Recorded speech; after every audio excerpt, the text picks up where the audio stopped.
just got a notification that Yeah, I got one. Here we go. So we're now recording. So hello, everyone. Welcome to today's Coach's Corner. My name is Jazzy, health fitness specialist here with Exos at Autodesk. And today we're going to be talking about volume and training. So volume. What is volume? So when we're talking about volume, that means the amount of reps and sets that you're doing for your workout.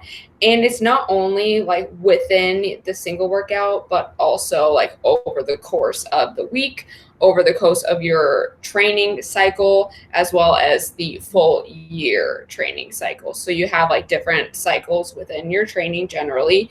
And if you are a digital coaching client of ours, you can see this within the Bridge app. Each section of your workout is 4 weeks, and then you start a new one. So that's like your smaller cycle is at 12 weeks. And then if you do 12 weeks back to back, that's going to be like your larger cycle. So your macro cycle versus your mesocycle. And when looking at training volume, it's kind of a touchy subject a little bit because there's a lot of research out there that states that you have to have a lot of volume in your training program in order to be able to build muscle. And I've always said this, like this is kind of something that has always been on the forefront of my mind, is that in order to build muscle, you need progressive overload and you need volume. And the progressive overload part is that you progressively overload your lifts. So what that means is that you're going to, if you start, let's say we're doing bicep curls and we start with 5-pound dumbbells and we can only do 5 reps. So then we want to progressively get better at that lift. So then the next week, maybe you do 6 reps and then you aim for 7 and then you aim for 8 all the way up until you get to like 12 reps. And then you would up your weight. So then each week you're going to be adding a little bit more to your workouts. So that should go in terms of every lift. And I know I've done this in classes before where like I'll give a rep range and the goal would be to be able to do as many as you can within that rep range, but then also be able to do more the next time. And I tend to do this with all of my clients too, where like I say, okay, we're going to do 8 to 12 and I'm going to give you a weight.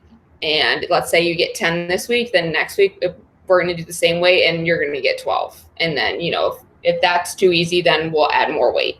So that's kind of how you can progressively overload during your lifts.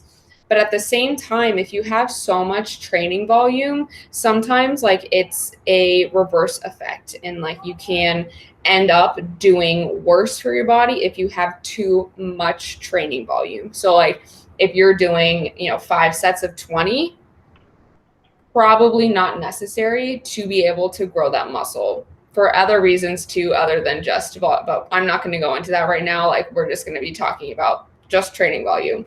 And when you are doing, a workout of, 20 reps of something, it can put so much like stress on your body because training is also a stressor. It can be a better stressor than other things, right? Like, oh, I'm stressed because of work, that's the mental stress. But this is, your body is going through something that it has to adapt to what you're putting on it, right? So you're giving your body a stressor, which is going to be lifting the weight, and your body has to make those adaptations. But if you're doing, sets of 20 or like 20 sets for each muscle group throughout the day and throughout the week, you're just going to kind of keep breaking things down. And when you're doing that, you have to make sure we're focusing too on that recovery aspect, because if you are digging yourself into the ground by doing 20 sets of bicep curls throughout the week and you're not giving yourself that time to rest, then your volume is high and maybe you are overloading that lift, but you're not going to be able to recover as well because you're going to be training it so often. And so that frequency is going to be that added, other, whatever it's called. I lost my words, but, it's going to add to your training essentially. And the focus that I think is going to be more beneficial instead of worrying about volume and how many sets and reps you're doing is how intentful you are being while you're lifting that weights. And intent doesn't necessarily mean like intensity, right? Like, oh, I got to be jumping the whole time. Like, that's not what I mean by intensity. By intensity, I mean like the purpose behind your lift, right? Like, let's say my goal is to have, I don't know, 14-inch biceps, right? Like, I don't want to, like, I want to focus on contracting my bicep for 12 perfect reps and do it until like I can't do the reps anymore, versus, oh, I'm going to do 5 sets of 20 bicep curls and just do that 5 times a week. That yes, you have a higher volume, but you might not be able to overload your muscle, and you might not be able to get those same, you know, benefits, because you might also be going through the motions because you get more fatigued from those 20 reps. So focusing on being intentful with your movements. And it's very easy to, you know, do something that looks correct, but you're not using your muscles the proper way. So focusing on intent versus volume is going to be kind of the key thing here, and focusing on, you know, recovering after each session properly as well. So, you know, not making sure that you're not digging yourself a deeper hole just because you feel like you have to get a certain amount of sets and reps across your workout, if that makes sense. Yeah, I think this is a good time too to you're talking about intention. It's I think a good time to talk about that going and lifting weights can be more than just hypertrophy, more than just trying to build big muscles like a bodybuilder, which you are.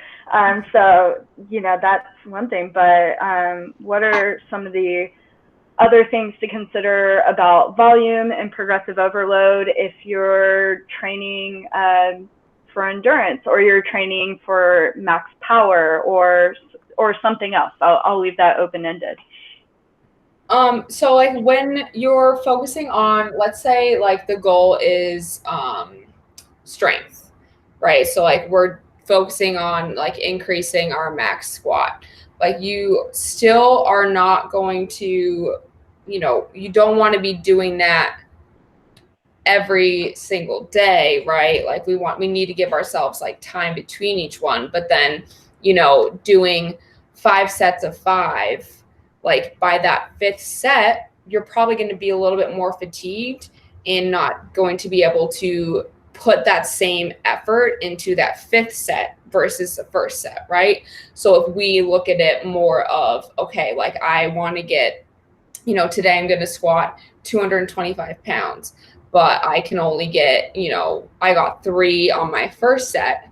And then like, okay, well, maybe I'm just going to focus on knocking the weight down a little bit and trying to get a few more reps with this next weight, instead of like, okay, I have to get 5 sets and 5 reps of this weight this whole day across the day. Like that's a lot. That's still a lot of volume, right? Like that's still, you know, 25 squats, versus if I'm just going to try my best to do this lift and be intentful and focus on getting the weight up, using my glutes, using my quads, instead of, you know, when you're fatigued, other muscle groups start to kick in too, right? So you might feel it more in your back, or you start your back to feel it around, or, you know, things like that. So it's, you know, important to make sure that we are doing the lifts correctly, instead of, you know, focusing on just hitting that number. Because I know I used to like fall into that, right? Like my programming was set up, and like I would do, you know, my squats and my RDLs and my hip thrusts for my leg day, and it was, you know, my sets and my reps were planned out for me 8 weeks at a time, and like no matter how I was feeling, I had to do that on that day and hit those reps and those numbers. But some days, like, that's just not how it works. Like my body just isn't going to want to do that. And like if I'm doing all this, you know, this work, then I have so much volume that I can't recover from it. So I'm sore all the time. And then, you know, I don't feel good half the time, right? So, you know, now I do more of like, I do 2 sets of everything and I go until I can't. and I have way less volume in that aspect, and I'm getting stronger. But you also can build muscle too at the same time, because if you look at, a power lifter, like some of them are pretty, like they're not that built, right? And that's just kind of the way that, if you're going for strength, like you might not necessarily build that muscle, but like you are going to be strong and, hitting those rep ranges, and like, the 3 to 5 rep range is going to be that maximum strength. And then 6 to 8 is going to be roughly like general strength. And then, like 10 to 15 is usually hypertrophy, right? And then that's at the 12. Yeah, 8 to 12, and then like 15 or up is, what I like to call junk volume. Like you're not getting the most out of that. It's extra. Like you don't need that volume for the sake of volume. And I feel like that's kind of something that I've seen a lot, and something that I used to do too. It's like you're doing all these reps, but then by the end, I like, if I'm going to do Bulgarian split squats, which if you've done those, they suck, right? But they're great for, like, they build your glutes so well, but they're terrible. And, before I would literally have to do 5 sets of 20. Like, I can't do that much weight on that, right? Like, how much am I going to really grow if I can only hold a 50-pound kettlebell in one of my hands and do that, right? But now it's like, okay, like, here's your rep range. You got to hit 8 to 12, but like pick your weight within that and then get better, and then go until you can't. So I can do, 90 pounds total for however many reps, instead of trying to aim to get 20 with a lighter weight. So it's, the lighter weight and heavier weight, more reps, less reps, like doing what you can without, hurting yourself, of course, within reason, but, trying to go with the most intent and go as hard as you can for the longest amount of time you can, instead of focusing on hitting a certain rep or number of reps and sets. Yeah. And then to wrap this up, and this question's for everyone, regarding volume and progressive overload, what do you see people doing wrong the most often? I see people grab a weight that they know they can get a certain amount of reps with, instead of pushing themselves and grabbing that heavier weight and trying to get, maybe less reps. And I feel like I see this all the time, where people just go and they gravitate towards the same weights every time because they know that's what's comfortable. And grabbing a heavier weight, it's uncomfortable. Failing in front of a gym full of people, that is uncomfortable. Like, you're not going to want to do that in front of a bunch of people, or having to ask for a spot in the middle of your lift. Sometimes, it could be a little bit uncomfortable to do that. And that's why, like, with all my clients, I literally just I just hand them the weight, and they're like, what? I'm like, yeah, you can do this. Here you go. Like, and then you do it. And sometimes it's just that mental barrier of, like, not believing in yourself enough, which, we talked about that a couple weeks ago, like having that belief in order to do, and have the confidence in yourself to be able to do more each week. And I feel like that's just something that I see a lot. Something that I see a lot, I mean, America is so heavy with just kind of traditional bodybuilding culture, and people who are not super experienced in the fitness world will tend to gravitate towards 3 sets of 10, 4 sets of 10. And like Jazzy said, I've seen this all the time, people grabbing the same weights, A, because it's comfortable, and B, because it kind of fulfills that fake hypertrophy, that fluid hypertrophy that they get. And what I'm referring to when I say that is, if you're grabbing a lighter weight and you're pumping it out, 10, 12 reps over and over again, and it's that kind of same weight as you keep going and getting into the gym, you're not getting stronger. We're not really increasing the cross-sectional area of muscle fiber tissue. What the sarcoplasm is doing is pumping a ton of fluid, and you're just kind of getting that pumped up feeling. I mean, I've done it too. Before I, was properly educated on the subject, would kind of get all veiny and, big and pumped up and feel like kind of big, and then 2 hours later all of it's gone. It's just fluid. It's going to go to a different part of your body, and that fluid doesn't contract, so that's not going to help you perform. It's not going to help you really get bigger over time. So that also kind of ties into the intent there. I see a lot of that, and people, I think, just don't know. Yeah, and I'll echo that, Luis, just to finish this off before our stretch break. I think the biggest thing that I see people doing wrong is, and it's not really so much them doing wrong, it's people don't realize that weightlifting is a skill. It's a sport. It's something you need someone to teach you how to do. You don't, but for some reason, we wouldn't throw someone on the football field and just expect them to know what to do. If you're a rower, you don't just throw someone in the boat and expect them to know how to row. Why is that the culture around lifting weights? People go to a gym and they don't know what to do, and it's it is expected that you should just know what to do, and that's not the case at all. And so people are scared to ask for help because they feel stupid. They feel like they should know what to do, when in reality it's a skill, and we all had to learn from someone, whether it was a coach or a trainer, or an undergrad or graduate degree or a certification. And we're still learning. So I think making people aware that this is not something that you should just know how to do. Like you need to educate yourself. That's how you're going to get the most out of it. That's what I see people doing wrong. My dad even, he told me, he just kind of walks in the gym, looks around and sees someone super jacked and fit and is like, okay, I'll do what he's doing. And I think that's really common.